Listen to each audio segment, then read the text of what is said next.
Heartbreak on stage.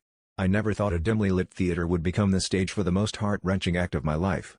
It all started with the grand gestures, a surprise rooftop dinner under the stars, a spontaneous weekend getaway to a secluded cabin, and serenades that could melt even the iciest of hearts. I was swept away, convinced that I was living in the kind of romance that poets write about. But then, the whispers started. Friends mentioning seeing my partner rehearsing lines at odd hours, always with a different partner, always in intimate settings. I brushed it off, attributing it to my partner's dedication to the craft. Yet, the niggling doubts crept in, festering in the back of my mind, until the night I stumbled into the rehearsal I was never supposed to see. It was a scene of passion, a lover's quarrel that I had unknowingly rehearsed with my partner countless times. Only this time, the lines were delivered with someone else, and the intensity was raw, too real to be just acting.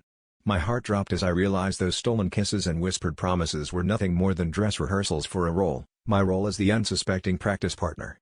I stood there, frozen, while they continued, oblivious to my presence, until finally, I couldn't take it any longer. Confrontation was inevitable. The truth spilled out like a poorly written script, each word a dagger. My partner, eyes wide with shock and a tinge of guilt, confessed that every grand gesture, every passionate exchange, was part of preparing for an audition. I was nothing more than a living, breathing rehearsal dummy, an unwitting participant in a game of make-believe.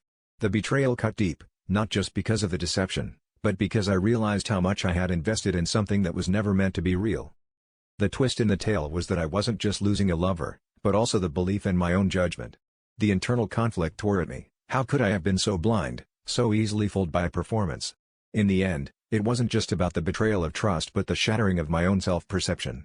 As I walked away from the theater that night, leaving behind the echoes of rehearsed lines and broken promises, I wondered if I'd ever be able to trust in love, or myself, again.